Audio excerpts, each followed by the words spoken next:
No Jumper, coolest podcast in the world. And today we're bringing you a very anticipated conversation with a man who's been taking the internet by storm. Dave Blunts is in the building. Yes, sir. How you feeling, man? Feeling good, bro. I'm a big fan. I like the energy you bring to the room. Thank you, man. I appreciate that, man. It means a lot to me, man. Hell yeah. And you want to introduce us to your white friend that I've seen in every single photo, but I don't actually know his name yet? It's my boy, Jesse Jones. Jesse, okay. Legend himself. Yes, sir. Hell yeah. So you do the production, or what's your role in all this? It's like I'm Macklemore. He's Ron Lewis. Really? Yeah. So we're going to the thrift shop. Yeah. We're going to the thrift shop, popping tags. Man, sure. People don't give Macklemore the credit that he deserves. Yeah. I mean, honestly, I fucking hate his music, and like every song I've ever heard from him, I've despised, but he doesn't get discussed enough. Yeah, I fuck with Macklemore. You do? Okay, shit. Oh, we found one thing we differ on. Remo, how you feeling? What's going on? We chilling, man. Dave Blunt's in here. Jesse got the cups on deck. Yeah. This is his first official interview, too. That's what I was thinking, He's never done an interview before. We're breaking the walls down. Yes, sir. Yeah. Whoa. Yeah. Just like Abigail. Yes, sir. Definitely. Just like Abigail. That's hard. Let's start from the beginning. So tell us a little bit about where you're from and what being a kid Dave Blunts was like. Well, I had a pretty hectic and treacherous upbringing. I'm from a town called Davenport. It's a town in Iowa, and I was born in Salt Lake City, Utah, but I moved to Iowa when I was like 3, and I've been there ever since. You ever heard of Standard Bikes? No. They're from Davenport, Iowa, I do believe. Oh, shit. Or at least somewhere in Iowa. I'm not going to fact check myself right now. If I'm wrong, it, huh? You ever been to Iowa? No, I always hear that Iowa, I don't want to go there. There was some joke about how the not going there is contained within the name. Yeah, I don't know. Probably. Yeah, you don't probably fuck it up. There ain't shit out there. But yeah, I've always heard that's like one of the most depressing states in America. So you're going to agree with that? There. Yeah, man, ain't shit out there but fentanyl. I can cuss. Of course. Bitches. Selling all that shit, man. Damn. Yeah. So what were your younger days like your childhood? My childhood was pretty crazy. Like when I was younger, I grew up going to the shelter. I was lived in the shelter like plenty of times. Really? Living in hotel rooms and shit. And then, my mom was finally able to, afford to get us a place to live. But yeah, it was pretty crazy for a minute there. So dad wasn't around?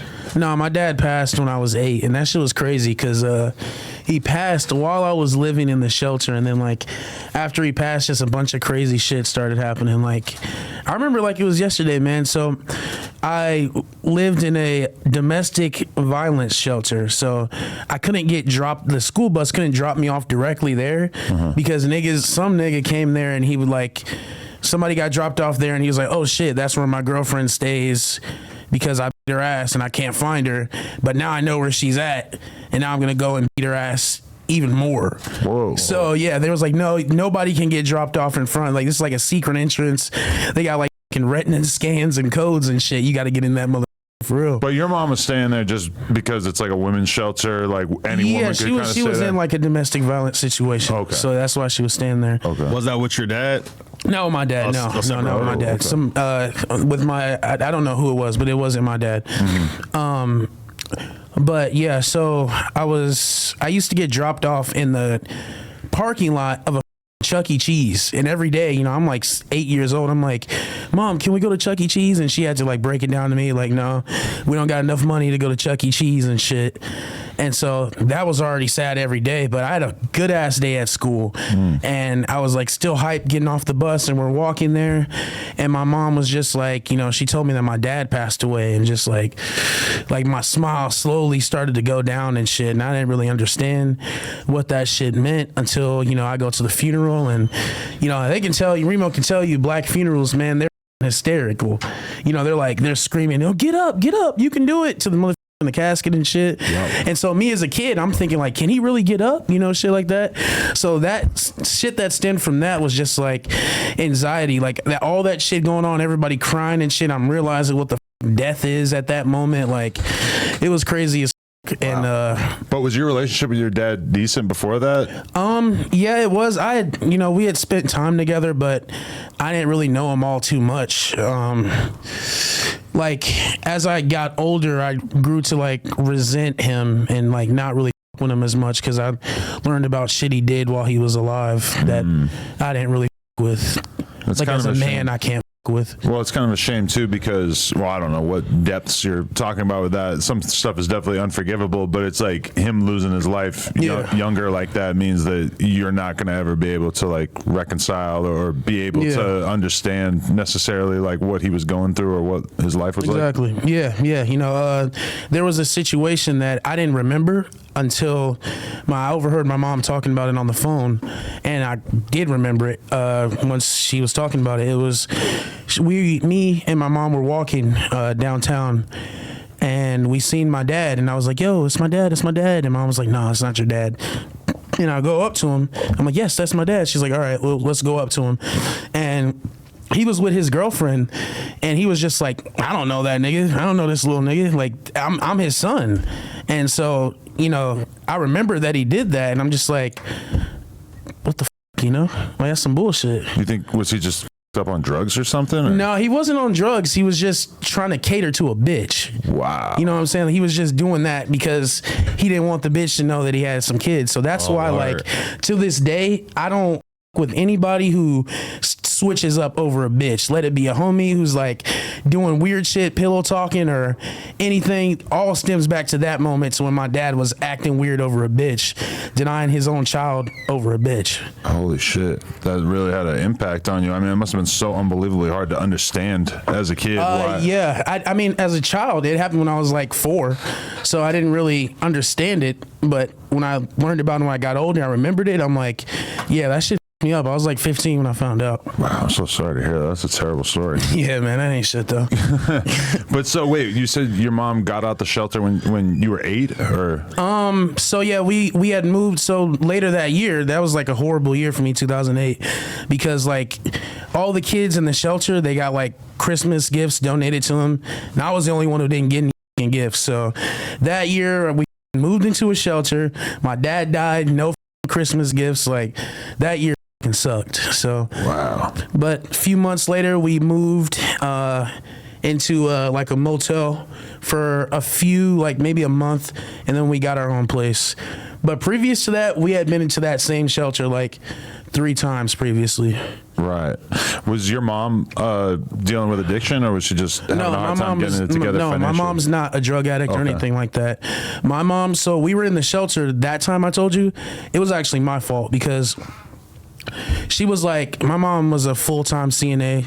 She was working, and I had got sick and went to the hospital, and she came to the hospital to stay with me. I was in like a whole like 3 hours away from our town, and so she was staying with me, you know, because I was her child, and because of that her job fired her, and then like she didn't have enough money. We had to like move into that shelter. So, and plus she was going through like a domestic violence situation, so she had to get out of there anyway. So everything kind of that shit up. Like she didn't have enough money to get a place because she was in the hospital with me. So damn. So when you're going through all this, are you thinking like, damn, my life is fucked up, or are you just thinking this is life because you hadn't really been exposed to too much else? No, like after my dad died, I kind of realized like what life was. Like people die and shit gets treacherous. So I learned at a very young age that yeah, this ain't shit. Like this is ass. I don't like this, especially because I would have friends whose like houses I would go over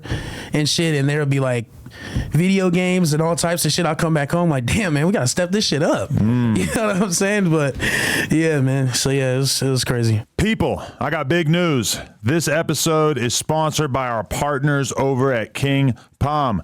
King Palm has all of your smoking needs covered, from wraps to cones to goji wraps, tobacco sheets, and much, much more. Their new tobacco series launch is groundbreaking in many, many ways. This allows everyone to enjoy everything from one familiar brand with flavors such as banana cream, natural sweets, and strawberry kiwi. Get them at every smoke shop across America and even at your local 7-Eleven. Check them out on socials as well and use our discount code NOJUMPER50 for 50% off at kingpalm.com. Take the natural path with King Palm. Why were you in the hospital? I had like severe asthma. I think I was at school and I passed out, and they couldn't wake me up, and I ended up having like pneumonia, some shit like that. I've been in the hospital several times throughout my life. Really? Wow. Yeah. What kind of kid were you in school and everything? Oh, I was like the class clown. Like I would constantly get in trouble, kicked out just for like cracking jokes and shit like that. Like I would get in trouble more than anybody. Even the kids who were actual bad kids, because, you know, you can't have some kid in there disrupting class and shit. You know, I understand now that I'm older and as an adult, but as a kid, I was like, man, why the do they like hate me? Why are they picking on me and shit? But I realized, you know, you can't have somebody who's disrupting the learning and shit. So, yeah. Yeah, it is weird too, because it's like you get older and then for the most part you're capable or you're allowed to like be loud, you're allowed to be funny, you're allowed to talk like, or at least if you could go out of your way to end up in a way of life in which that's not looked down upon. But when I think about that, like that was the primary thing I was getting in trouble for in school too. It was like talking and joking around during class. Hell yeah. Hell yeah. But okay, so what was high school like, or as you get a little bit older? High school was fun, man. I didn't do shit. I didn't do any of my classwork, nothing. I was hanging out with this, smoking weed, just doing a bunch of shit that I shouldn't have been doing. How'd you guys become friends? We met through a mutual friend, from my friend Matthew. I started hanging out with him, and he's one of those people who just hung out with any and everybody. So, yeah, I was hanging out. I met him through Matthew, and then we just started hanging out. So, yeah, that's how I met him. What do you guys relate over? Yeah, what was y'all dynamic? You look very different, but I'm guessing your personalities What did we relate over? Well, Matthew was one crazy motherfucker because he's like 2 years older than us. So at the time we're 16, he's 18. He's got his own car, he's got his own apartment.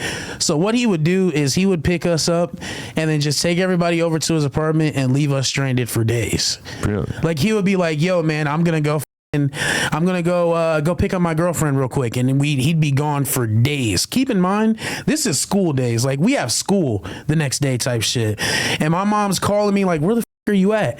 And I stay in the town I live in is called Davenport, and it's on the border of Iowa and Illinois. So you go across the bridge and you're in Moline, Illinois.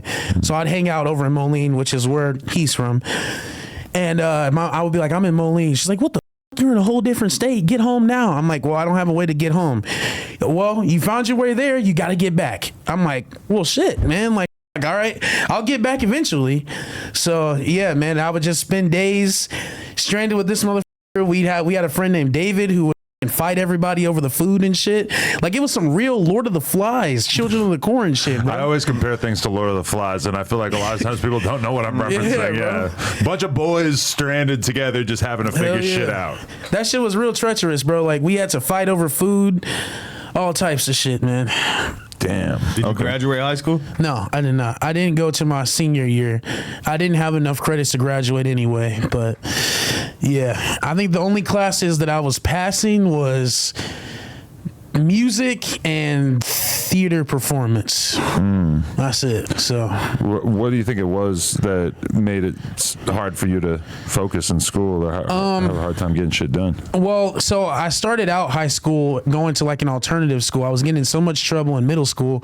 They're like, we don't think that you're ready for a normal high school setting. We want you to go to this alternative school. Well, for the alternative school, it was just all the bad kids there. So it's like, you idiot. Why would you put me in with all the bad kids? Like all we're gonna do is bad shit, you know, smoking weed, skipping class. Like I got hella referrals, and there was something that a science teacher told me, because I'm coming to class every day. I'm like, bro, why the are we learning about rocks? Like this is not gonna help me at all. Like learning about rocks and erosion and shit, I don't give a fuck about none of this shit. And she's like, you're right, you're never gonna use it. I said, I'm never gonna use this in my real life. Why do I need to learn this? She's like, you're right, you're never gonna use this, but you have to do it, so you might as well just do it. And I'm just like, no, like, well, I'm not gonna take this useless information. So at that point, when I was like in 9th grade, I just checked out from school, bro. I'm gonna be honest. I'm like, you're a teacher, you just told me this is bullshit. Why would I continue to pay attention? So I kind of just checked out, showed up to the classes that I wanted to. I started like selling weed in school and shit, skipping class. Like there's a point in time where there was like there's this bathroom in our school that they call the special ed bathroom, because it was right next to the special ed class. So I would skip class in that bathroom, and I would like set up shop in there. I'd be selling snacks, selling weed, Zans, all types of shit while I was in school. How long did your life as a drug dealer last? Very short, because niggas are like, bro, there was this one nigga who, so at the time, grams were like 15 back then, but if you can get it for 10, then like it was a good deal. So I hit this nigga up, or this nigga hit me up, and he's like, yo, can I get the gram for 10? And I'm like, nah, bro, it's gotta be 15. And so he pulls up, and then he gives me a $5 bill and 6 pennies. And I'm like, this doesn't equal up. He's like, come on, man, f with me. I'm like, all right, bro, this is my last day selling weed. Like, I can't keep doing this shit, man. Did you like, give him the gram?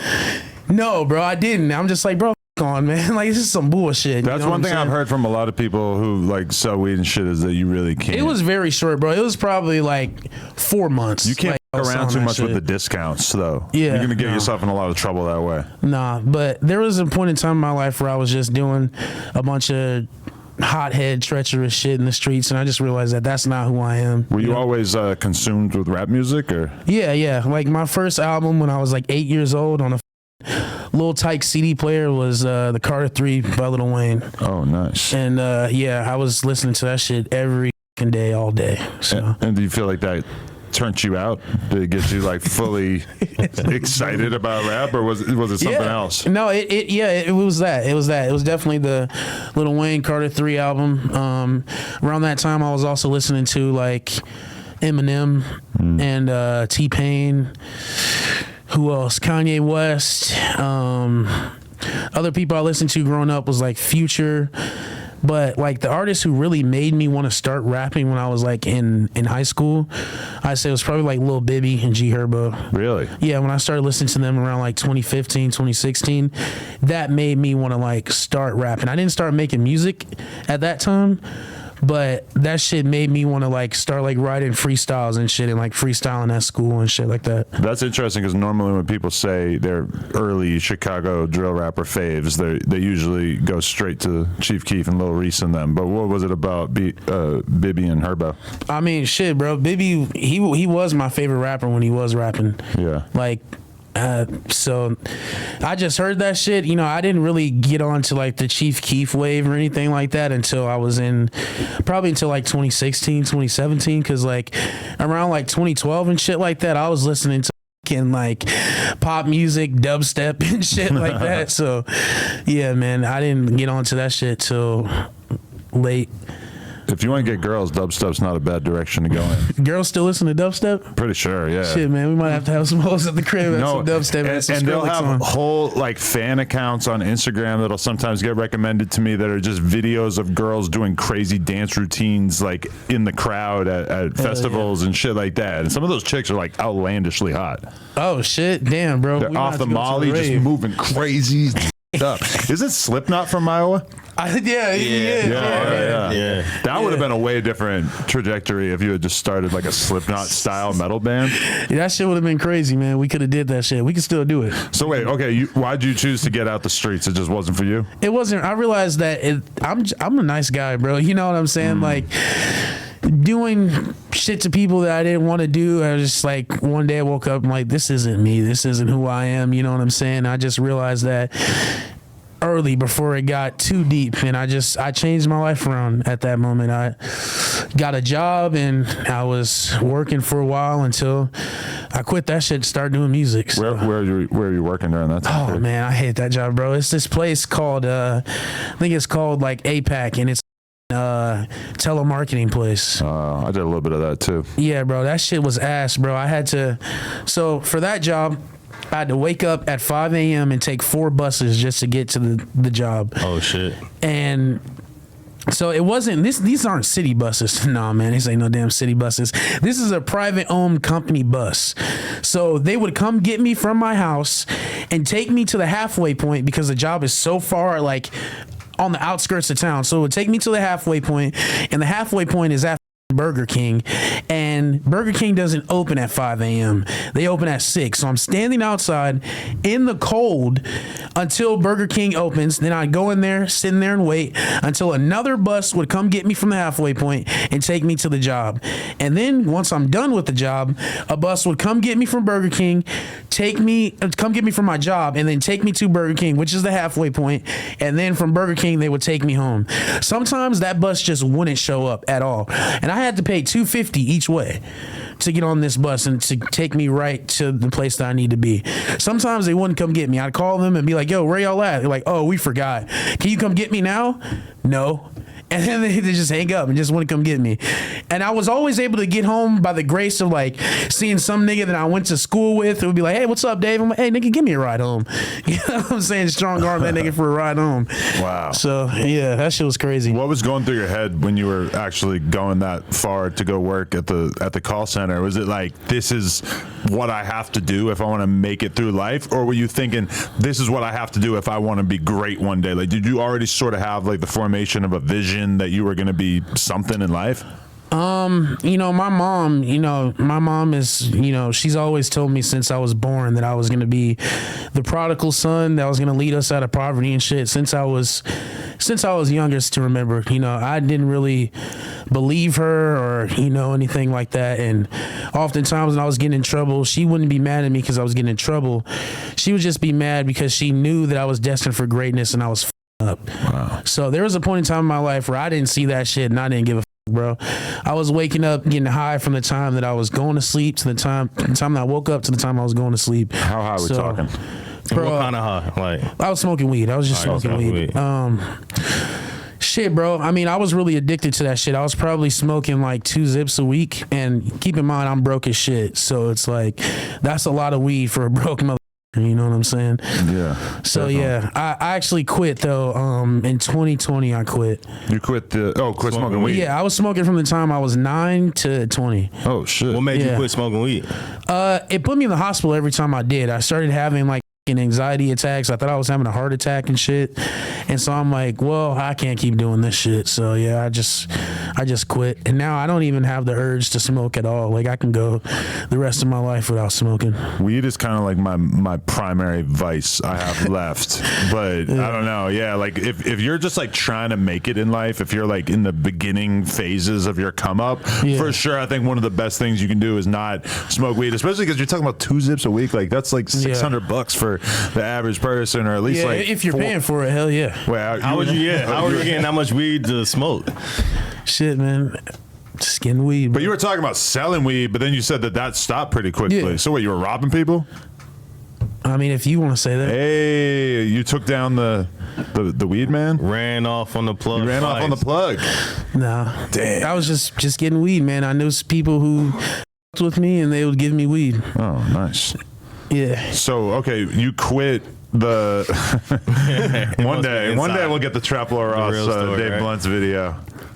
The many bodies of Dave Blunt. What but okay, why'd you stop working at the call center? Was it just too depressing or? Yeah, so at the time I was working at the call center. That job fucking sucked. I had to refill old people's prescriptions. I'm not a fucking pharmacist, Adam, so I can't pronounce the name of these prescriptions and shit.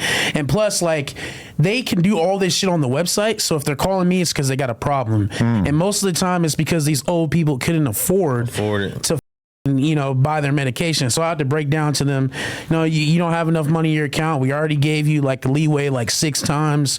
We can't keep giving you this shit. Sorry. And it's like, but I need this medication to live. And I got to be the one to break down to them, you're going to have to die because you don't have the money for this shit. And I'm 18 at the time, bro. Like, this is a lot of fucking stress on me. I started smoking cigarettes because of that job and shit. There was one day, like, I was on break and I was stressed, and this old black dude seen me. He was like, hey, old whippersnapper, you want a cigarette? I'm like, shit, man, let me take that shit. And that shit like took all my stress away. So I'm like, hell yeah, man. Guess I'm smoking cigarettes now. So shit, I started smoking cigarettes. I was chain smoking and stressing. And just one day, like, at the time, I would work all day and then I would come home and like I would make songs on my phone, on my an Android phone with dollar store headphones, and like I was starting to get like a little buzz like in Mexico and shit. Like people in Mexico was listening to my music. I don't know how or why, but there were people who like strictly speaking Spanish that was like listening to my music. Were you thinking it was like a scam or something? Like these are like fake comments or some shit? I knew it was real because like I had gone viral a bunch of times. Like just like I would just post pictures of me and that shit would go viral. Really? Yeah, on Facebook and shit. And so like I had like 20,000 followers in like 2019, and it kind of just stayed stagnant there on Facebook. And like so it was like a real Mexican fan base cult. Like, you know, they would just always with my shit. So that kind of gave me the basis to like, all right, I can't keep doing this shit. Like these people are with my music, so I gotta quit this job. Like, and like I quit that shit. And when I did, I made like a big scene. I was getting ready to not say nothing, but my boss talked to me on my way out. She was like, "Whoa, didn't you just take your break?" And I was like, "Nah, I f***ing quit." And I said that shit loud. I thought it was gonna be one of those scenes in the movies, you know, where everybody stands up and is like, "Yeah." Nah, bro, they were all silent and like looking right at me. There's like white ladies who looked scared. They thought I was gonna shoot that bitch up or something. So no, I wasn't gonna do that. I just walked out, and she's like, "Wait." She's like walking after me and shit, and I'm just like, she's like, "Why? What's going on?" And I'm just like, "Bro, like I can't keep doing this shit, man. Like it takes me like 4 buses to get here, 4 buses to get home. Like I can't keep doing this shit, man. This job sucks. You guys didn't train us correctly." And she's just like, "I understand." And like it's out in the middle of nowhere where that job is, so I'm looking at the horizon and the sun is just like coming out and shit, and I'm like, damn, this shit looks like low-key. It's like beautiful scenery out there, Adam. And so I'm just looking, and I start like crying, tearing up. I'm like, bro, I gotta make something shake with this music shit. Like I was talking to God. I'm like, God, I really don't care if you tell me that I shouldn't do this. I'm just gonna keep working until I get it. So I went home and I just started making songs in my van every day. My mom's van that was like broken down in the driveway for like in 2 years. I would make songs in there off my fucking phone. And yeah, eventually my friend hit me up. He was like, "Yo, I got like a studio set up. You know, your music's good, but it needs to be better mixed. So you just come over to the crib." I started cooking up with him, and yeah. Did that take things to a whole nother level? Because I'm slowly becoming aware that there's more and more rappers who are recording on their phone on a daily basis. Yeah, but so this was back in 2018. They didn't have BandLab or anything like that. There was this app called N-Track that I would record on, and I couldn't actually export the songs. So I would screen record them on my phone and then post that shit on Facebook. I didn't have a SoundCloud account at the time or anything. Right. So, yeah. Do you feel like you were able to grow a lot as an artist recording on the phone, or were you like real limited until you got in the studio? Yeah, it was real limited. Like it was very basic shit, you know, but people was with it. I mean, going back now and listening to it, a lot of those songs I can't find, but whichever ones I do, I'm like, this shit is ass. Really? I don't know how anybody liked it, but they was with it. So yeah, and then once I got in my friend's studio set up, my sound upgraded, and I started to get like a lot of fans. This was like 2019. And yeah, and then after that, I kind of my friend just got busy, you know, he couldn't really record me all the time, so I got my own studio equipment and started cooking up. And that's when my shit, you know, once I was able to like do that shit myself and really just lock in, yeah, I was able to go up. Definitely. It's crazy because, like you said, that you've been rapping since 2018. Yeah. Or 2018, right? So that's about 6 years. Hell yeah. A lot of people think that it just happened overnight. So you've been grinding for this. Yeah, like I've been unemployed for 6 months. Years. Yeah, once I quit my job in 2018, I didn't go back and get another job. Like I would have like a job for like a week or something, and then something would always happen. So yeah. Like, so you were just staying with your mom? Where were you? Yeah, staying with my mom. Where are you getting money to exist? And I was on Social Security, bro. Yeah, that's how I would get money to.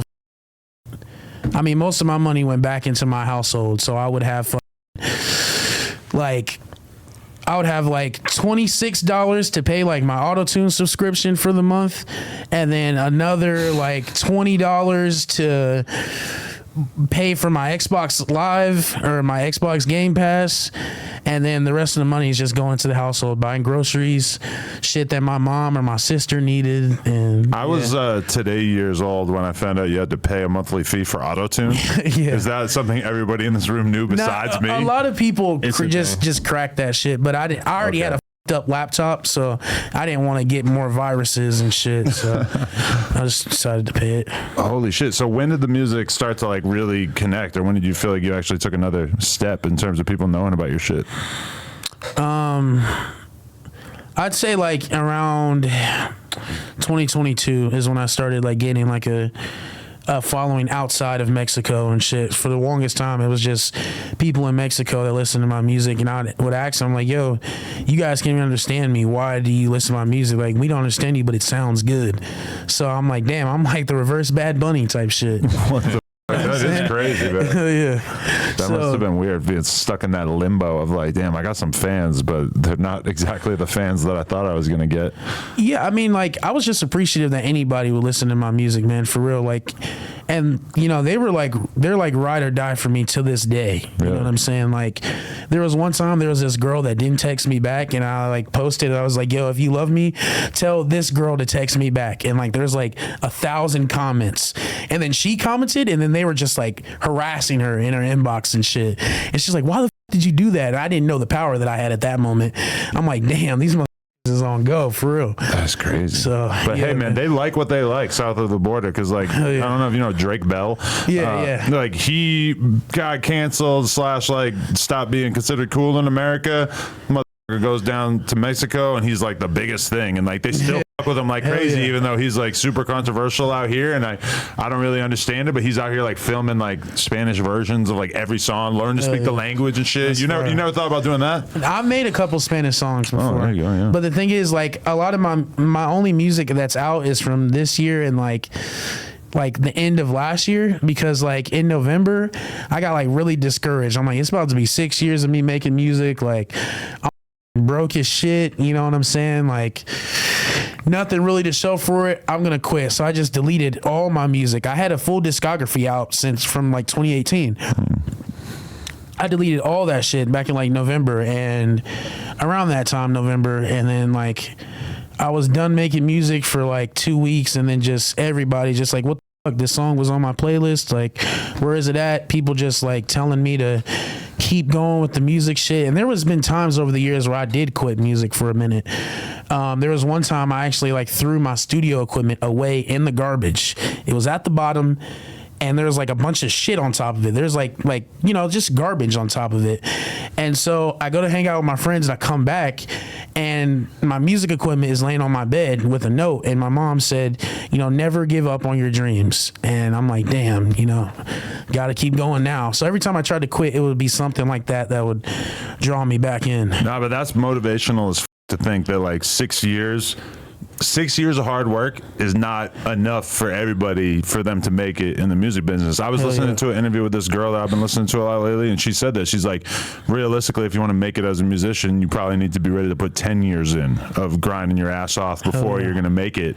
And like she was saying that in the context of like, I feel so lucky I made it after working for like 5 or 6 years. But there's a lot of people out there that have been working for 6 months that probably just needed to hear you say that it took you 6 years to really get where you needed to be. Yeah, and 6 years of just, you know, I mean, there'll be like little sparks of something, you know, like I said, I had the Mexican fan base, and yeah, like that's really what kept me going, man. I and play Fortnite with my fans and shit.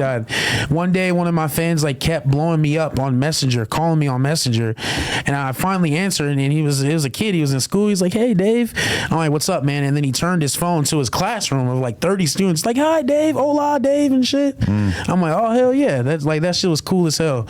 And so little shit like that would keep me going, you know. For 6 years you were rapping, were you going by Dave Blunts the whole time? Yeah, Dave Blunts the whole time. So the reason why my name is Dave Blunts is my Facebook kept getting banned, and like I kept getting reported and shit, so I just had to keep making random names. And one day I was smoking a blunt and making a Facebook, I'm like, shit, Dave Blunts.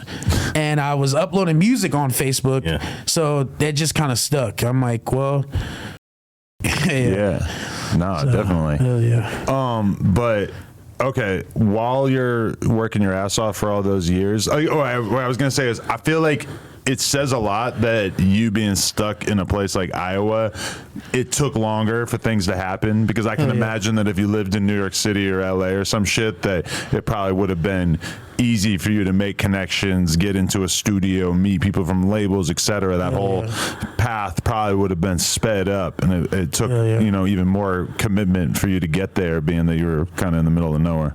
Hell yeah. Being in the middle of nowhere definitely didn't help that shit. Like, it was just me in my room recording, playing Xbox.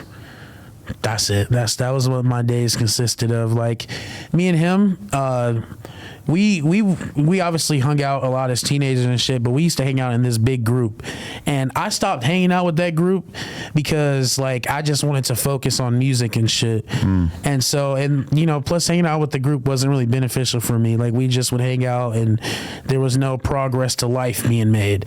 So I stopped hanging out with the group, but I kept in touch with select people from the group, him and a couple other people.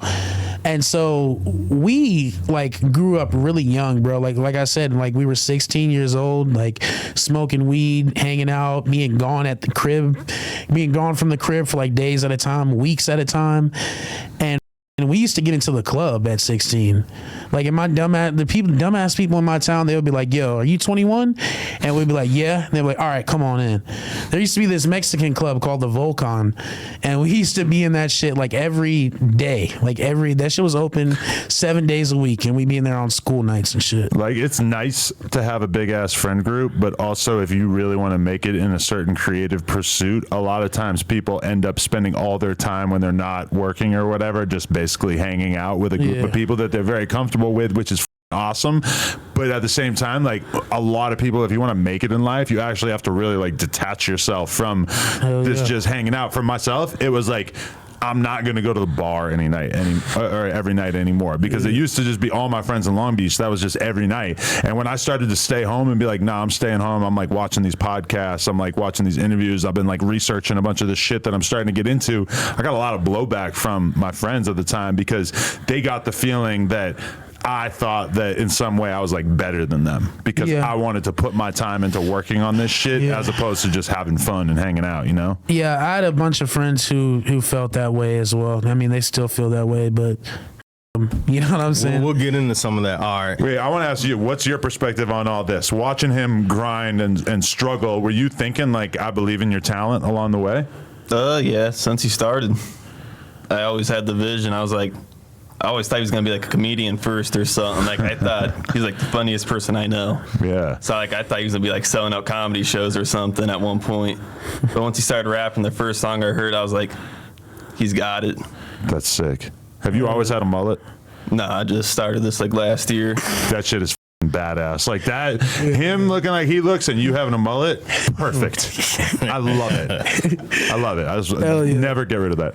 All right, so you said you had 3 year equipment away. You kind of like gave up on rapping one last time. Yeah. Then what was the spark that was like, all right, I'm going to go back in? Your mom wrote the note, but then like, when did you start picking up where people started really catching on? Well, when my mom wrote the note, that was like a few years before I initially quit it in November and deleted all my music. All right. But what made me come back is just like, there's a bunch of people flooding me who I knew everybody who listened to my music, you know what I'm saying? Like, I relatively knew. So it's like there was more people who were hitting me up like, yo, I play this every day. Why is this song not out?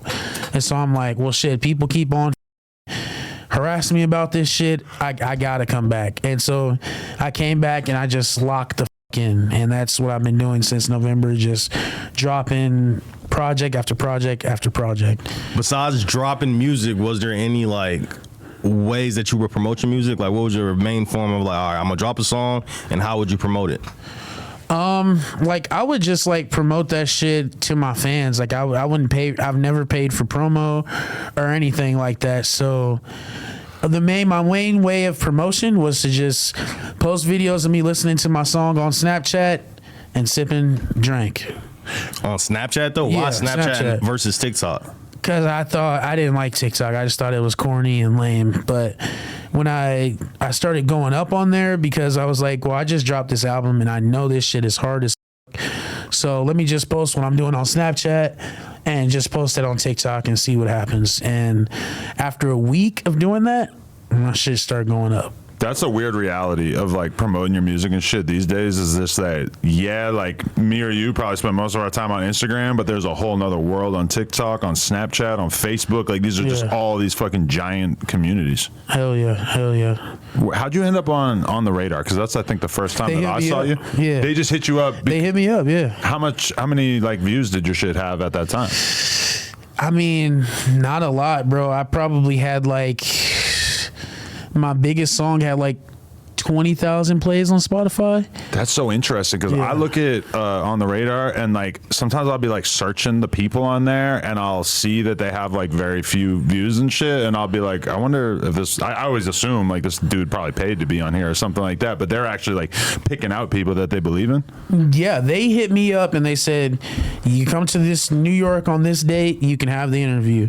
I mean, have the performance and shit. And so I'm like, all right, well, Jesse, I'm gonna use, instead of feeding my family this month, I'm gonna use my Social Security check and we're gonna go to New York. Will you come with me? And he was like, hell yeah. So yeah, I used that shit to get a plane ticket, and we were there for like, I was in New York for maybe like 12 hours to do the performance and walk around the city, you know what I'm saying? Get sturdy in Times Square, you know what I'm saying? And yeah, we came back home after that shit. But all those years in Iowa and then going to New York City, it must have been fucking mind blowing. That shit was insane, man. It's a lot of walking, bro. That shit. And it's just the most hectic place on earth. And if you're used to like a more quiet lifestyle, it could just be the most shocking thing in the world. Hey man, tell them the thing we seen outside of On the Radar. What did we see? That guy. Oh, a homeless guy teaching cat circus tricks, practically. Teaching cats? Yeah, there's like stray cats. We were lost at first, like looking for the building, and then he was over here with like 6 cats, just petting them. Or building them. his, we seen, like, you always see a homeless man inside the box, but you never see him building the box. Right. We seen him building the box and training cat circus tricks and shit. He was like, you guys looking for the studio? It's right there. And he went back to what he was doing. He already knew it was up. Yeah. That's insane. So when did you record Talking to the Sun? Oh shit, that one I recorded that in like 2022. Like that was some shit that was in my vault for a minute, but I was getting like, at the time I was like kind of in limbo because I was getting like flown out to LA from like a label, like a bunch of labels I've met with out here. Well, so they had tapped in even before the On the Radar thing. You were already in a little like bit. all that shit was happening at the same time. And at the time I had like 1,000 followers on Instagram. And so yeah, they just started tapping in. And so I'm like, well shit, I've really like, I'm trying to pick out my best songs to give to the label, like to play them, and I'm like, I don't really know what to, at the time I recorded my album and then I broke my studio equipment. Like my computer was already being held together by tape and shit. So that shit just gave out right after my album. I'm like, damn, I don't have any new music to show the label. So I got to go into my vault. And that was just a song that I recorded in 2022.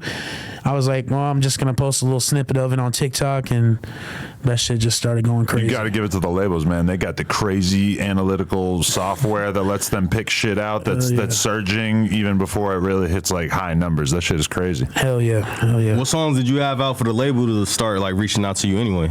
I had just released the album like at the end of March. It was called I Would Like to See You Try. So like Crying in the Kitchen, song I had called Honey Buns, just that whole album it was really with. Crazy. You feel like so what song you feel like really took your career to where it's at right now? Definitely Crying in the Kitchen. Crying in the Kitchen for sure, right? That's that shit was about a real situation. That whole album was about a real situation. Break down what Crying in the Kitchen is about. Okay, for the people who don't know.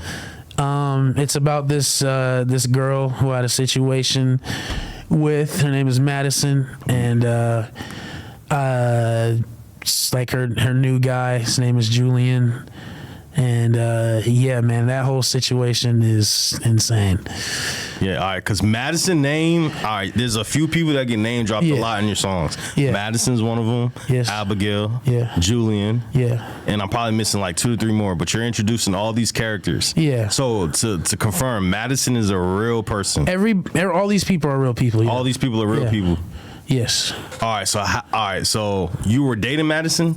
We were not dating. Madison is someone who I've known since I was 14, and we've been like off and on situationship since that age. And like, I've done fucked up shit. She's done fucked up shit, but ultimately, I believe that she's done more fucked up shit than me.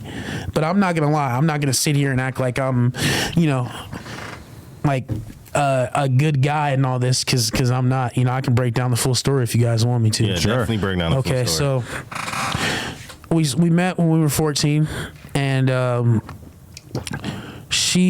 went to the same school, and we were just like texting each other, talking and shit. We see each other in school, and I had added her in a group chat with me.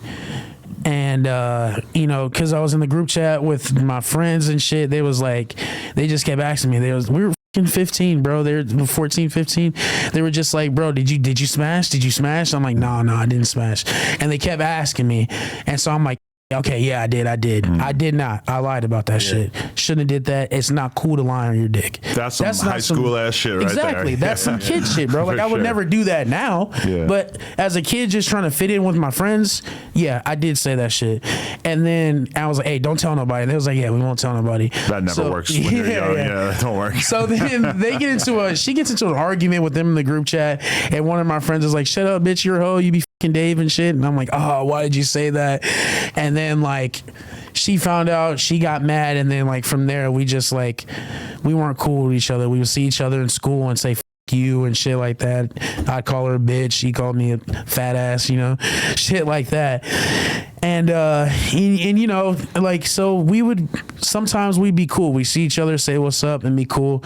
But there was one day when we were in the cafeteria, and what I would do at school during lunch is like, we would just go around like cracking jokes, like have a big crowd. There'll be like roast sessions, freestyles and shit. And one day I said something to one of her friends, and she was just like shut the fuck up, fat ass. Like, she said something that got like the whole crowd turned on me, and they were like on her side. They was like, ooh. So I needed to think quick. Yeah. And I needed to say something that would like get the people back on my side. You know what I'm saying?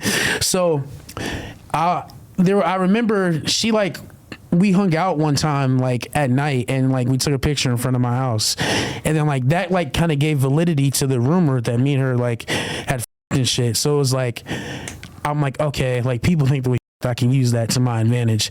So I was just like, shut up, bitch. You pulled up to my crib late at night, and we all know we did more than just hang out and talk. And the whole crowd was like, oh shit. And she ran out of the cafeteria crying and shit. Now that's what I'm saying. Like, I've done up shit. She's done up shit as well. That's a really up thing. But at the same time, Adam, Remo, Jesse. That's a good interview tactic. Constantly like relate to people by saying their name. That's a good move. You're smart. I was 15 at the time, man, and it's like I'm 23 now. I'm a grown ass man with real responsibilities. People depending on me. It's like I'm not the same person I was back then. So after she, ran out this cafeteria crying, I felt bad, and it was just really from then on, we just wasn't cool. But then, she would like reach out. She like reached out one time when we were after high school. I was like 19. And we started hanging out, we started kicking it, and she would like come to the studio with me, and we would make music together and shit. And yeah, like around that time, she would just do weird shit, bro. Like, we would get into arguments, and she would always bring up that moment from when we were 15. I lied about that shit, and I apologized to her like so many times, severely, and she says that she would forgive me, but then she would bring that shit up every time we would have an argument. And I'm just like, okay, if you don't forgive me, you think I'm the worst person in the world? Cool. Leave me the f- alone, stay far the f- away from me, because I'm not trying to sit here and like deal with that shit. Like, that's just dumb shit, bro. Like, at this time, I'm a grown-ass man. I'm trying to make some shit shake with music. You know what I'm saying? Like, this is extra shit that I don't need to deal with. I don't need to be worrying about this shit. So yeah, man. And then, I was, like we were hanging together, I liked her, I with her, and she would always make it seem like, oh, like I want to be together, but I know that we're gonna like get into an argument and you're gonna do some bogus shit. Like I want to be with you, but I don't think we should. And I'm like, all right, hey, if you don't want to be together, I'm perfectly fine with that shit. Leave me the alone, man. Don't come around me. Stop coming around me and my friends. Like I don't want you around. You know what I'm saying? And she would just like cry and like profusely cry, show up to the studio looking for me and shit. And I'm just like, bro, like what the do you want to be around if you're not like either we be together, get the from around me, you know what I'm saying? And it's just like and she was like, we can't even be friends. I'm like, look, I'm down to be friends, but it's like I need some time to like get over this shit before we can be friends and shit. And she just wouldn't accept that, bro. She would just come around all the time, and I was just like, bro, just get the away from me. And so like, yeah, bro, we would just, that shit would just never work. But then also she would do weird shit. Like we would be off and on, and like she would just like, we'd be talking and shit. And then she would just do weird shit, bro. Like she would get a boyfriend, and then like she would always call me. And she wouldn't just be happy with the nigga, bro. She would call me and make sure that I knew that she was with somebody. And this would be like 6 months to a year of us not talking. She'd be like, hey, how's it going? I'm with this guy. He f***s with your music heavy. And so I'm talking to this dude. I'm like, hey, man, appreciate you for my music. And he's just like smirking like, yeah, your music's fire, bro. Yeah, sure. And I'm just like, what the is this? Like, why are you doing this? You know what I'm saying? Really weird behavior. And it's like, I don't know why the she would do that. Like she would be in a whole relationship and still try to involve me in that shit. And then she would get mad at me when the dudes would like stop with her because all she's doing is mentioning me. And it's like, okay, well, you can't blame me for that. All you got to do is leave me the alone. Simple. You know what I'm saying? But with this she would do that so many times. She's done that shit. And so with this most recent situation, Julian Madison. Wait, so you and Madison never were dating, but y'all kind of like were in love, it seems like. Yeah. You loved her? Yeah. And she kind of like loved you, it seems like, right? I mean, she would say that she didn't, but all her actions kind of went against that. You know what I'm saying? It's like I would say, leave me the alone. I don't want to talk to you. And she would keep like trying to force herself either into my life or like into my friend group so she can be around me. And I'm just like, what the is this? You know what I'm saying? But she would always say like I want to be with you, but I don't know. Like, I just feel like you're going to do some bogus shit again. And I'm like, hey, that's perfectly fine if you think that. I'm not going to do that. But if you think that, cool, leave me the alone. But like I said, she would do that weird shit and like call me with like dudes and shit, and like her relationships wouldn't work out because she was always talking about me instead of being happy with the nigga. So with this most recent Julian situation, which is her boyfriend that she's engaged to him. She's getting married to him. Yeah. All right, break that down. So she calls me one day. I have like a Bible study group that I do with him and a couple other people like over FaceTime. And I'm in the middle of Bible study and she calls me. I don't answer because I'm in Bible study. There are many things that you've said already on this podcast that I've never heard anyone say in an interview. And I'm going to throw Bible study, the Bible study that we run on FaceTime. I don't think I ever had a rapper say that. So they're very unique. Yeah. Hell yeah. I like it. Thank you. So yeah, I'm in Bible study, so I don't answer. She then texts me and she says, yo, I'm with a Make-A-Wish kid and he wants to meet you. And she sends me a picture of some dude in the hospital. Clearly she's f***ing around. And this motherfucker looks like Agent Junie Cortez from Spy Kids and shit. He's got a f***ed up ass curly haircut and shit. And I'm like, man, that boy don't know me. Like, get the f*** on somewhere. And she was like, well, he wants you to release one of the songs you deleted. Like, if you release that, like he really wants that. And I'm just like, on somewhere. And then I'm scrolling on Facebook and I see that dude that she sent me a picture of, and I see him and her hugged up, kissing each other and shit. I'm like, who is this nigga posted up on my bitch? You know what I'm saying? She's not my bitch, but she's my bitch. You know what I'm saying? So fucking hilarious. I'm like, what the f-? And I click on their page and I see that she's engaged to him. And I'm like, who is this dude? Like, she doesn't even know him. Like, how are you engaged to this nigga you don't even know?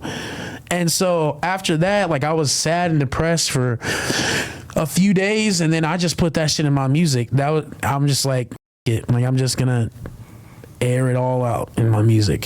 So because Madison has definitely inspired a lot of these hits that you're dropping, right? Because I heard the album and there's nothing but straight smash songs in there. Yeah. But there's a lot of Madison references. Yeah. And then you're also mentioning Abigail. Oh shit. So break down to the people who Abigail is. Where does she fall in the picture? So you were dealing with Madison first, and then Abigail comes. Where does Abigail? Yeah. So I also knew Abigail for a while. She was just a bitch who was just getting passed between the gang, bro. Like she was a bitch who like I would in between bitches, or like I would with in between bitches. So yeah, man, like it's like shit. Hey man, we ain't got nothing to do tonight. We might as well call up Abigail. She'll suck the whole gang up. You know what I'm saying? Abigail her real name too?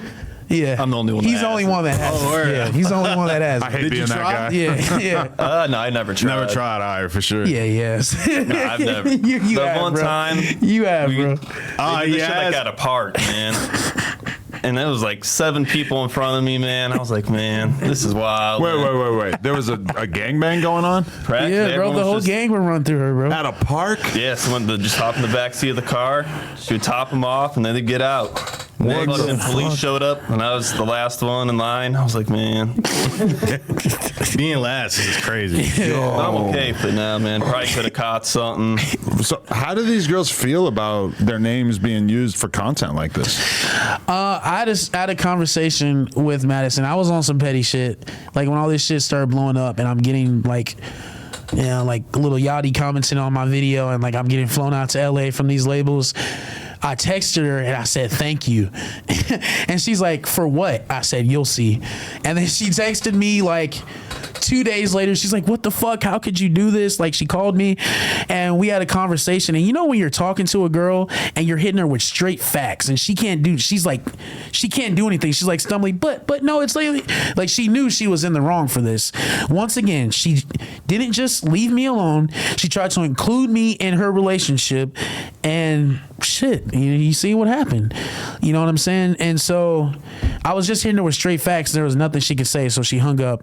And then she called me back like an hour later. She's like, like, I'm sorry for what I did. Like I'm so happy for you. Like I know how hard you've been grinding for this shit, and just as long as you don't like show my picture out there or anything like that, I'm okay. And I said I'm gonna tell 100% the truth.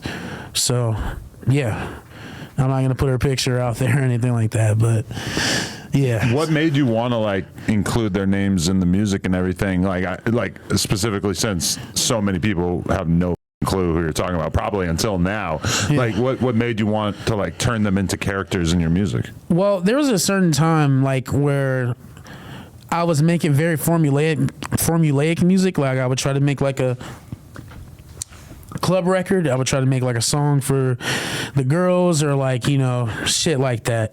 But then I was like, well, I'm stressing over this music and it's not really going anywhere. Like if I'm gonna make music that's not going anywhere, I'm just gonna have fun in my music. I'm gonna say wild and crazy shit. I'm gonna say like I'm making this music for my friends. Like I was saying earlier, like we grew up really young. So like now all my friends at the age of 23, they got full-time jobs, they got kids, they got families and shit. So Jesse had like a full-time job, and I would only be able to like talk to him on Xbox, and same with a bunch of my other friends. So we would all like link up in Xbox parties and shit, and we just say wild and crazy shit. And so I start saying the wild and crazy shit we were saying in Xbox parties in my music.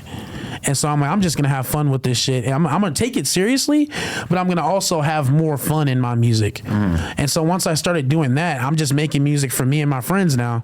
So I'm saying shit about people in my town that we would know, and now the whole world is like catching in on this inside joke. Yeah, which is crazy. So like, all right, so Madison's cool with her name being mentioned. Yeah. So what about Abigail? Because it seems like you're in love with Madison, or you were at one point. Yeah. But it seems like you might have been in love with Abigail too.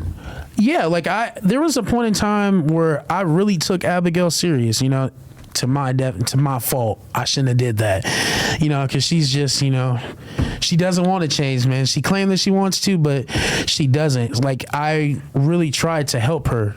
You know what I'm saying? I knew that she was like and I knew it. Like, that's how I met her, is off of her. So, but she came to me one day, you know, we were talking, and hey, hoes are cool, man. You know what I'm saying? They're really like cool people to have conversations with, you know what I'm saying? Hoes are cool. Just gotta be careful not to fall in love with them. Exactly, which is what I did at one point. I've been there. So yeah, she's like, I really want to change, but like, I don't know how. Like, she really broke it down to me. She's like, yo, like I feel like nobody in my life loves me, but like when I'm having sex, like I feel loved. So like that's why I keep doing it. So I'm just like, damn, that shit crazy. So like I really tried to help her. Like I brought her into like my Bible study group, and like I was reading the Bible with her, and like, you know, I was really like trying to love her and shit, but she just kept doing dicks, man. She just wouldn't stop. She was a Xan head? In a Xan. Yeah. She was doing Xans and shit. And like shit she would do, like weird shit in my Bible study group. She would like type 666, all hail the devil.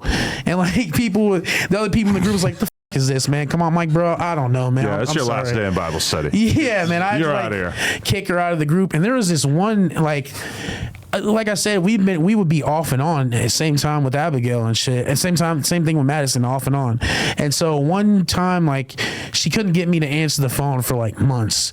So Abigail is crazy because she would like go to the phone company and change her phone number because I would have her blocked just to like be able to call me. Wow. And shit. Because I wouldn't answer because if it was like unknown, because I know it was her.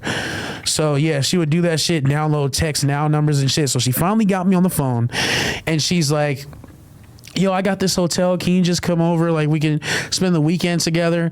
And like at the time, I was like really big into Fortnite and shit. And I was playing Fortnite. The only way I had internet was connection from my hotspot on my phone. So I'm like, damn, this shit is ass. Like, my internet sucks. I'm like, well, tell you what, they got good internet there. Okay, hell yeah, I'm pulling up. So I brought my Xbox with me. My plan was, shit, man, I can get some top, play some Fortnite for the weekend. Sounds pretty good to me. So I get there, I'm playing Fortnite, and she's just like, it's the middle of the summer. It's hot as it's a heat wave. It's like 110 degrees. Yeah. I'm in the hotel room. Our air conditioner is working, but it's like not really working barely. And I'm sweating. I look over at her, she's shivering, and she's saying, I'm cold. And I'm like, what the f***? Like, you're on some nut shit. Like, this is getting real treacherous here. Like, I don't know what's going on, but I keep playing Fortnite. She's like, I'm shivering, I'm cold. I'm like, yeah, you know, you tripping, just chill. I'm getting ready to clutch this 1v4.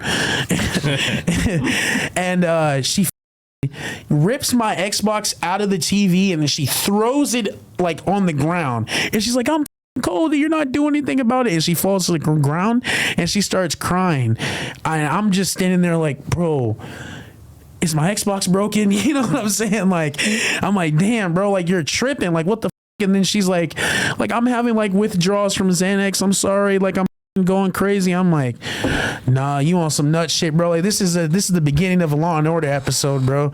I can't be doing this shit. I got my Xbox and I left, bro. I got up out of there. And yeah, bro, she was tripping, man. Wow. She just won't stop, bro. I mean, to this day, she's just. So did she break your heart because she kept other guys? Because it seemed like you don't diss Madison as much. It seems like you always taking shots at Abigail. Like, you're always saying that she's selling pussy for weed. It's more of my time because like I actually put time into that bitch. Like, I tried to help. It's more of like I'm angry that I got my time wasted. I really tried. Like, I really tried. You know what I'm saying? And it's like, damn, man, you know, she's like selling pussy for money. She's selling pussy for weed, for anything, man. Like, shit, bro. Any type of currency, you know, Legion Denarius. You know what I'm saying? Like, she's f***ing for it. So, wow. Damn. Yeah, man. Shout out to Abigail. Yeah, shout out to Abigail. Where is she? All right, so what does she think about her name being dropped in the music? She doesn't like it. No, she doesn't like it at all? No. But after this, you know, so I'm about to drop this album. And then after that, I'm not going to mention Madison Abigail anymore. Or any people from your hometown? Probably people from my hometown, but not those two, because it's like it gets redundant at a point. You know if you really blow up, we get an Abigail on here. You We're gonna get the real story, platform, bro. You can, man. She ain't gonna say shit. When this album drops, all right, there's a song on there which is my favorite song, maybe to date. Dave Blunt's drop. It's called Chase Wilson. Yeah. All right, break down the lore of who Chase Wilson is, because the song is actually, you were debating about putting it on your album, but you said it's actually coming out, right? Yeah, it's gonna be on the album. So who is Chase Wilson, and why did he just catch this song on your album, and he's gonna be upset once he hears this? Yeah, so Chase Wilson he's an artist from my area, and his claim to fame was he had like a feature with this artist named Stitches. Shout out Stitches. Okay. And so he would just like meat ride out of Stitches. Like he would just say like, I'm better than you niggas because I got a Stitches song. But then like Chase Wilson started getting like allegations on his name that he was a pedophile and shit. So people stopped fucking with him, and then they just stopped with him because he had an ego as well. I can't even find Chase Wilson on YouTube, even when I include Stitches. Yeah, exactly. Oh, yeah, I can't find it. Yeah, so he so you know, after my shit starts going crazy, he starts talking shit about me on Facebook, and like people are sending it to me. I'm just like, I don't even know this nigga. You know, I've never talked to him or had a conversation. He's like, yo, like Dave Blunt's had to go outside the city to get motion. I'm still holding it down. I'm like, well, Chase Wilson, that's where motion takes you. You know, it takes you outside of your vicinity. Yeah. The max come up that it is possible for you to have in Iowa is not that big. Yeah. Spoiler, you're gonna have to leave. Exactly. So I'm just like, you're a fucking idiot. Why would you even say anything about me knowing that you have pedophile allegations against you? So I put my life in my music. You know, my albums are always like a diary directly reflective of what's going on in my life at that moment. So yeah, man, I put that shit in there. It reminds me almost like drill music. It's like we're gonna create this whole web of different people that you know who they are and you can pay attention to them, but instead of ops, it's like girls who are getting gangbanged by 7 dudes in the park. Yeah, in the park at night. Yeah. For real, no, that's crazy. Hell yeah. So, did you know Chase Wilson? Yeah. Damn, was he like the homie or? Nah, not really. He was always weird. Yeah, it's a weird dude, bro. So what do you think he's gonna have to say when the songs come out, when the song drops? Who knows, man? Who cares? You know what I'm saying? I'm just putting my life in this music. You know what I'm saying? Like, to be fair, you're kind of giving him like a layup. Like, this could be the next stage of your career, is being the guy who's reacting to this. So sure, okay. Yeah. Oh yeah. Jeez. Okay. Who do you feel like are your biggest influences now? Because I've seen a lot of people comparing you to like Juice WRLD, but I want to know who else is kind of influencing you at this point. I'd say a lot of my influences, people I listened to growing up, like I said, Eminem, T-Pain, Lil Wayne, Future, Young Thug. But then also a lot of people from the 2016 class as well, like Lil Yachty, of course, Uzi. Also other influences, of course, you know, Juice WRLD and Trippie Redd and you know, people like that. Hell yeah, for sure. When you mentioned also like RXK Nephew as well. Oh my God, isn't he the best?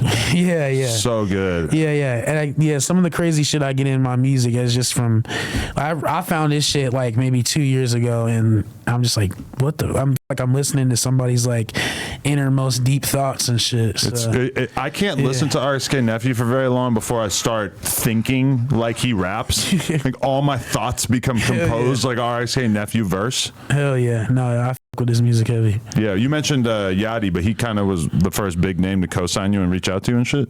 Yeah. So like he had commented on my TikTok video for the snippet for my song called "The Cup." He was like, I really felt this, and I'm like, what the f? That's Lil Yachty. I woke my mom up, and I'm like, yo, mom, Lil Yachty commented on my shit. She's like, who the f is Lil Yachty? I'm like, bitch, the nigga that made in Minnesota? Like, what are you talking about? Go back to sleep before you anger me.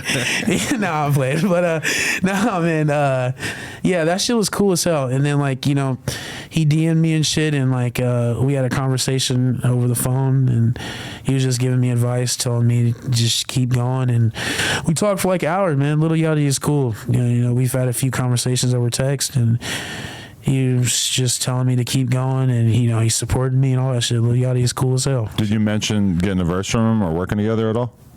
I didn't know. I didn't feel like I was at the place where I should be asking him for shit. You know what I'm saying? That's probably smart.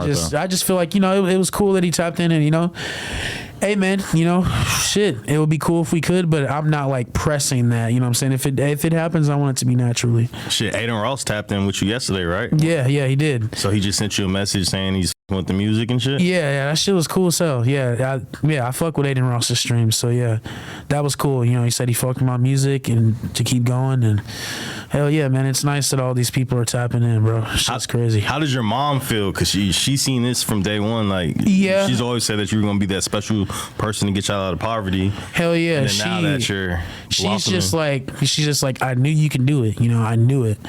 And like, I just recently moved out to LA last week. Oh, it's official. Okay. Yeah, Jesse quit his job to come live out here with me, and yeah, bro, I'm up every day at 4 a.m. and figuring out what the move is, and we just go do the shit. Why 4 a.m.? That's extremely early. You said you wake up and like cook him breakfast? Yeah, I like cook me and him breakfast, and then I just like wake him up, like, hey nigga, come get this food, and we eat. I tell him what we're gonna do for the day, and he's like, all right, let's What's go for do breakfast? It. Yeah, what is Dave Blunt's cooking in the morning? Like some eggs. You know, I like eggs and toast. That's what I fuck with most. How many eggs? Well, since it's me and him, I usually make like 8. Okay. Yeah, and 4 for each of us, but it's like scrambled eggs. So every day I scramble eggs, and I have to decide how many eggs is the number for today. Like if I got a big day ahead of me, it could be like 5 or 6 eggs. Yeah, but I gotta start making less because he never eats all of his food, and that shit be pissing me off, man. I'm like, bro, that is a full plate. You gotta finish that shit. Why is that? I just don't eat breakfast. I usually skip it. Like, because he makes, I eat half of it, then I put it off to the side. Come and on, man, I didn't know that. Half. I've been making this shit every morning. You don't even want it? A lot of people like that, it wakes though. me up, though. You want to go the first 2-3 hours of the day without, you know, and I know a lot of people, it's like coffee and cigarettes are like their way of starting the day. But once I start eating a little bit, like I'm up for the rest of the day, though. Like that usually wakes me up. Like I'm like, damn, now I'm up. I could have been sleeping another 4 hours, but now I'm awake because I ate this fucking piece of toast. So you waking up at 4 a.m. too? Like 6. Yeah, so I wake up. It's still dark at 4. Yeah, I wake up. I like get shit started for the day, figure out who I'm gonna like link with or network with, and then I usually shower. And then I'll cook us something to eat, and then I'll wake him up after that. Right. So like 6, 7, I'm waking him up. How's the networking been going since you've been in LA? Because I've been seeing you everywhere. You're just at Culture man. Crib. Yeah. What you and Culture had going on? That was a crazy story. So like I'm at the club, you know, me and Coach have a mutual friend, and the mutual friend like invites us out to the club. He's like, yo, come to the club, like they're gonna play a couple of your songs, you know, you can have your own section and shit. And I'm like, hell yeah, cool. So me and Jesse are there, you know. I'm like drunk as shit, and like I drank like a whole bottle of Hennessy to myself. I ordered it, and then he's like, I'm pouring him drinks, and he's like sipping it, but not really. I'm like, hey nigga, what the fuck ain't you drinking that shit for? And he's just like, bro, I get my stomach ulcers. I can't fucking drink dark liquor. And I'm like, oh shit. He's like, yeah man, my stomach is in fucking knots right now. It hurts. I'm like, bro, wait right here. I got you. So I'm going around the club asking. I'm like, excuse me, bad bitches, any of you hoes got ibuprofen, Tylenol, anything? They're like, no, get the fuck out of here. But finally I fucking found one girl who had like ibuprofen, but it like looked weird. She gave me 2 of them, and I'm like, all right, Jesse, I got it, but in case in case we got fucking roofied, I'm gonna take one and you take one, so that way we're up together instead of just you being fucked up. And he's like, all right, hell yeah, cool. We took that shit. Unfortunately, we didn't get roofied, but unfortunately, yeah. The odds of a woman roofing you in the club is pretty low. Okay, I thought it was like higher for that. I'm pretty sure it's mostly men doing that. Two women. Okay, Yeah. so that's how we get roofied. Shit, yeah. Cardi B said her and her homies were like doing that to. Yeah, but they were doing it to dudes where they had a real reason to believe that they had enough shit to rob them for too. Which I don't know. We came out here with 2 pennies rubbing it together, man. We ain't got shit for real. So did you sign to a label at some point? Who's bankrolling you moving to LA? Me and him. I haven't signed to a label yet, but I'm still like I'm in conversations with many labels. Yeah. Where's the bread coming from at this point? Social Security. Still living off that. But that probably goes a lot farther in Iowa than it does in LA. Yeah. So that's why, hey man, we took the bus here. So yeah. How long was the bus ride?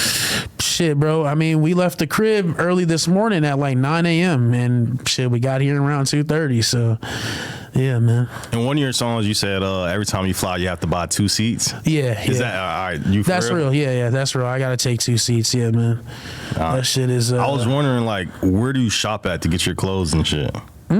Mainly like places online is where I get my clothes. Hell yeah. You got like a plug and shit that lace you Yeah, up. hell yeah. I see you always got the black and gray sweatsuit on. Yeah, man. Kind of became like your image. I mean, this is the only clothes that I really have. So, I mean, I guess it's my image, but it's like I came to LA with like 2 outfits because I didn't want to carry all my shit on the plane. So I was just like, eventually I'm going to save enough money up to have my mom ship that shit to me. So, yeah, for now it's just this and the fucking tie-dye shirt and green pants. Respect. 2 outfits is insane. Yeah. Came out here with 2 outfits, and it's the American dream shit, man. Hell yeah. Making shit happen. Okay, so have you always been a bigger guy? Relatively, yeah. Yeah. Is that something that you struggle with, or do you just love yourself and you're like, fuck it, this is who I am? Yeah, I'd say it's something I struggle with, yeah. But I'm working on it, you know what I'm saying? I plan, hopefully after this album drops, I can sign a deal and, then I'll have the money to, get a personal trainer, you know what I'm saying? All that shit. Do you like overeat, or do you have more like a glandular thing going on? Well, it's not a glandular thing. I don't know what that is. But. Well, it's like people it's either like you're kind of doing it to yourself, or like some people have kind of like a health condition. I'd say it's definitely me doing it to myself. Yeah. What's your poison of choice? I mean, there's no really like poison of choice. It's more just like laziness. Like I'll just eat and then like chill or like sleep or some shit like that. But I'm willing to make the change, you know what I'm saying? I'm willing to like start. I mean, shit, bro, like being in LA, having to fucking like, if you park somewhere, it's like 9 blocks from your actual destination. So this is like since I've like been blowing up, this is the most like exercise I've got in my fucking life. Walking around these fucking airports, man, going to all these places, man. It's like, bro, like my feet hurt, bro. Like I left my Air Force Ones at home and I just got like house shoes, bro. This is what I move around in because I got to stay comfortable. Yeah, because I feel like it's from a marketing perspective though. I feel like you get their attention as being a bigger dude, and then people love the story of somebody who kind of makes their life better. So that could be like the story of the next album. Could be, but hey man, I'm just wearing this shit to be comfortable. So yeah, definitely. I see you always have the double cup. Yeah. People speculate what's in the double cup, and then you just drop the song Purple Stuff. Yeah. So explain what the purple stuff is to you. It's just purple stuff? I mean, yeah, bro. Don't worry about what's in my cup. I mean, shit. When did you start drinking? Shit. Like, I mean, I don't like sip every day or anything like that, but it's like, do I sip quite often? Yeah, probably since I was like 16. Yeah. So you left the weed alone and just said, fuck it, I'm a sip. Yeah. Yeah. What about like you do any other drugs like perks or anything? I mean, I've dabbled with other drugs, but do them on a consistent basis? No. Like perks, there was a point in time where I was doing that a lot, but now I just do that shit occasionally.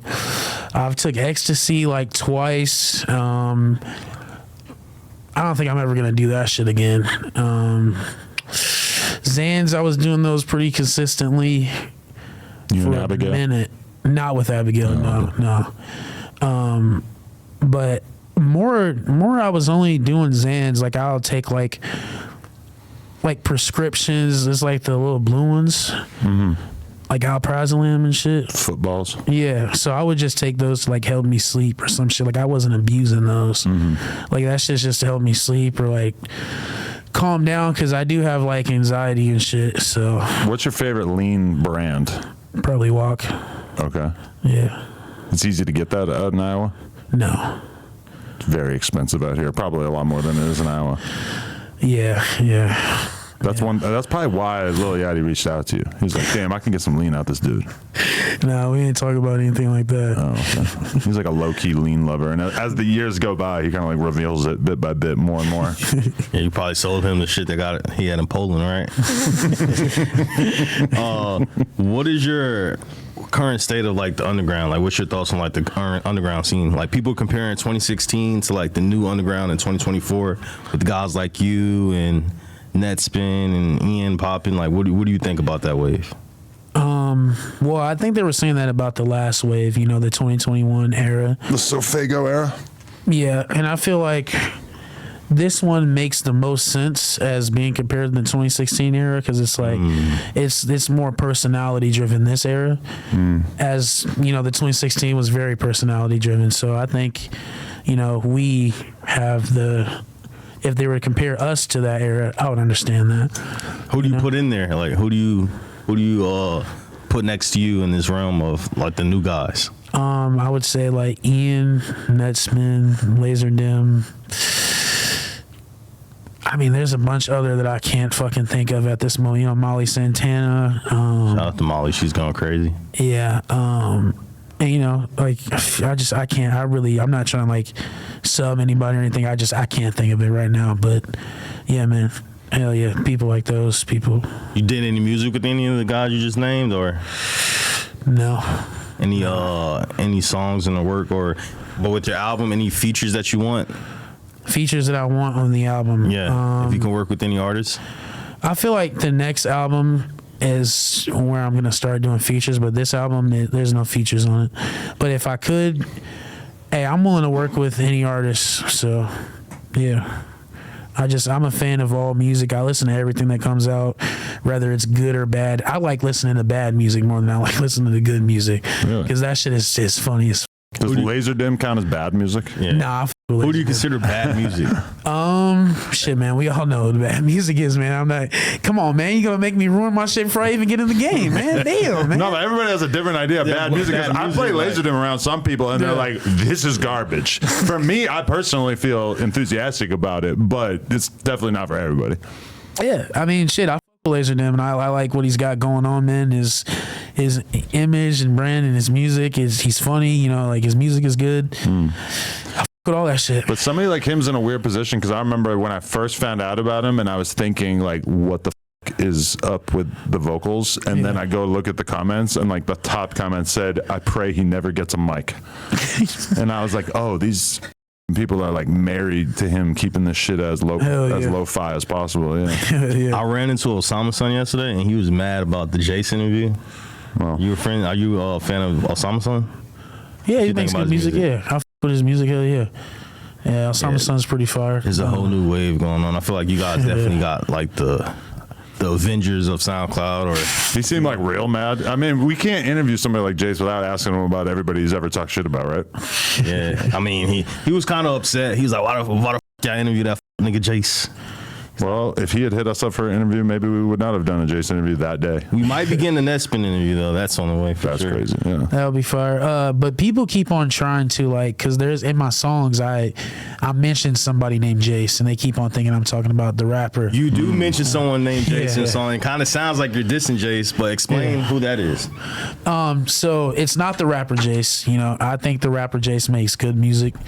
You know, Same. I like his music, and yeah, so that I don't have anything against Jace. Now, Jace that I'm talking about in my music is this dude who tried to like dox me on Xbox. Whoa. And but he didn't do it correctly. He like sent me my address, but in a different state. So like my address in like Minnesota or some shit like that, and I'm just like, whoa, wait, hold on, man, is this a threat? You know what I'm saying? Like, you think you're gonna come in here and like rape and pillage like the Vikings and shit? Like, come on, man. You know what I'm saying? So I'm just like, yeah, I cooked up like this 3-song EP, and I just, was talking about him being broke and his bitch and shit like that. So anytime in my music now I want to reference somebody being broke, I just say his name. Damn. Yeah.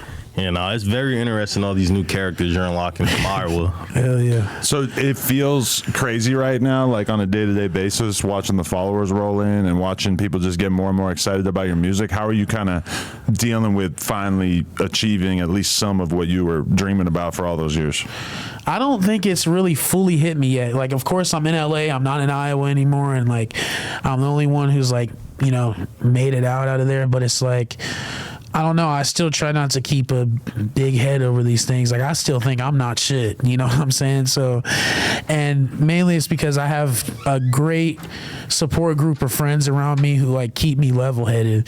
They're like, yeah, Lil Yachty commented on your shit, nigga, but that ain't all that. You know what I'm saying? Like, my friends are, like, my biggest haters and my biggest supporters. So, yeah, I mean, this is everything I've ever wanted, man. Been watching No Jumper since I was like 16, so this shit is crazy as I'm happy to be here, and yeah, man, just hopefully LA doesn't turn me out, man. Hopefully I don't get a cocaine addiction, man. Be careful about that. Shit, yeah, man. Don't let anybody roofie you or anything. Yeah. Yeah, I'm trying to get roofied. You trying to Oh man, I can just imagine them dragging your ass out the club. That's gonna be a whole thing. So the album is dropping though this month, Yes, and give them the date. June 28th. June 28th. Yeah. Hell yeah. Definitely. Well, we're all excited for it. I know you already heard it. I already heard it. It's fire. Like, I'm literally Chase Wilson. I'm sorry, bro. Like, it's up, but he needs to work on his search engine optimization, because I need to be able to search his name and find it. So I don't know what he's dealing with in that regard. But yeah, man, like, you got a great personality, and thank you, man. For sure, I think people are gonna latch on and just want to see you win. So definitely just keep grinding, keep making music, and thank you, man. I think it's gonna keep going up. Hell yeah, I apprate that, man. Jesse, and what's the name of the album too for the people? The name of the album is Well Dude, Here's My Thing. Why that name? So all of my albums, the titles of them are the ones that I've released this year, are all going into each other. So the first one was You're Not That Special. Second one is I Can Do What You Can Do. The third one is I Would Like to See You Try. And the fourth one is going to be Well Dude, Here's My Thing. And I plan on releasing 2 more albums in the series. And it's going to be, the series idea is I'm having a conversation with somebody who's like my hater or my doubter. So, yeah. You gotta stay in touch with that negativity, because that'll fuel you. Hell yeah, bro. Definitely, man. Yeah. Well, everybody go turn Dave Blunts up on all platforms. I feel like they're gonna have you in their face constantly in the very near future. This glow up ain't gonna stop anytime soon, right? Yeah, bro. Hell yeah. Let's go. Hope not. Yeah. Dave First Blunts. interview.